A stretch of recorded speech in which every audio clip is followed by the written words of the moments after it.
also some good library news. I'm your anchor and reference assistant, Stephanie. First, let's join Miss Sarah for a book review. Sarah? Thanks, Stephanie. This is Sarah. I'm just coming to you with a book review for this week. I have one on organic gardening for everyone. It grabbed my attention because, you want to get started early. You can do it right now in February even. It had some great ideas and fabulous pictures, I might add, on how to do and begin with peat pellets.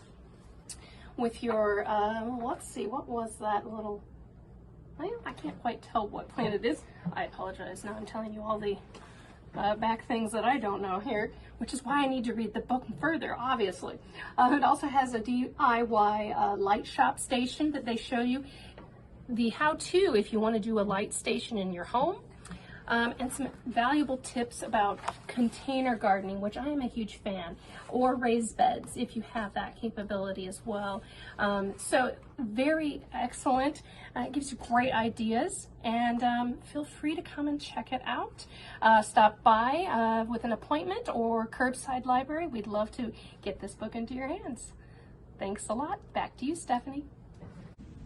Thank you for that, Sarah. Now let's join Miss Nancy for a new segment called Secrets of the Library.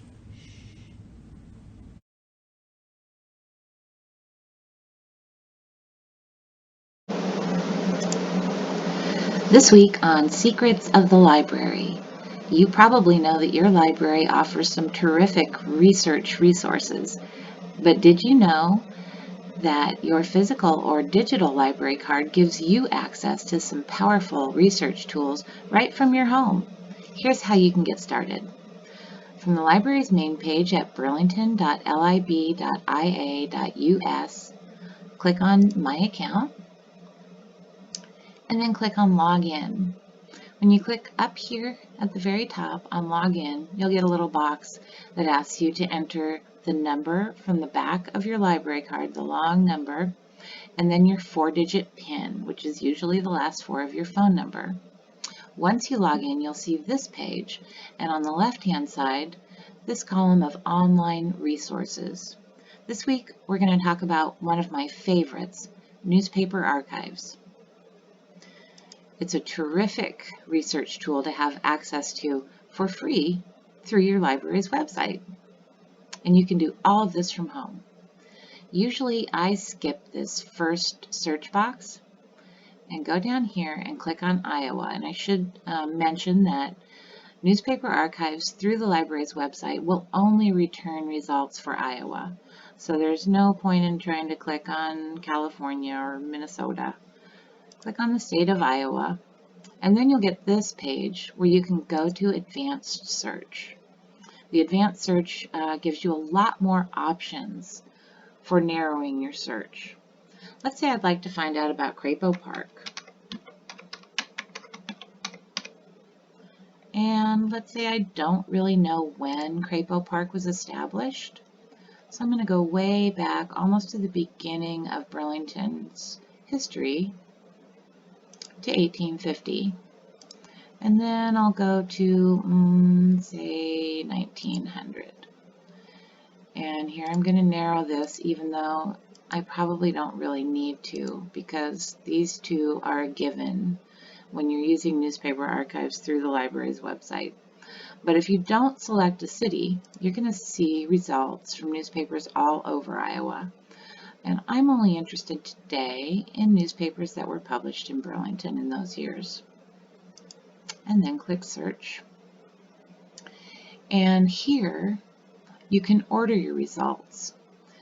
So if I click Oldest first, remember I started with 1850, and my earliest return is in 1894, which tells me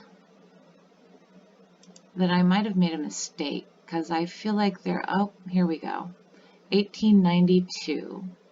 That sounds about right. Let's see what the paper has to say about Crapo Park in 1892. And I like to open these in a new tab so that I can easily come right back here to my search results and try a different article if this isn't the one that I'm looking for. So this one about Crapo Park, and see I'm zooming in using the zoom keys at the top of the page, make it a little more readable. You can also adjust the brightness and contrast if necessary. And I've noticed that if you click the deskew key back and forth, it takes the yellow highlighter out of the text. So that's a neat little trick. And it looks like a citizen is suggesting in August of 1892 an appropriate name for the new pleasure grounds would be to have it be named after Philip and Crapo, which is exactly what happened. But isn't that interesting that we can see that right here using our library's sleuthing tools?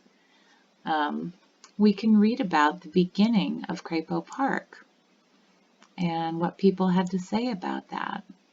And then if I just, if I would like to save this page, I can click this button here and I can save it as a PDF so I can look at it anytime I'd like to. And if that's not the article I'm looking for, I can just close out that tab and go through my list and read more about Crapo Park in the 1890s and how that all came to be. So that is how you can get started using newspaper archives. If you have any questions about that, feel free to call the library during any of our open hours, and a librarian would be more than happy to help walk you through it. Enjoy your sleuthing! Thank you for introducing us to that. Newspaper Archive is such a great resource. If you've used it, let us know. We're always excited to hear your success stories. This week's staff spotlight is Tiara. Tiara is our ILL assistant, who is responsible for getting books from all over the country into the hands of our patrons. We are so glad to have Tiara as part of our library family. And that's some good library news.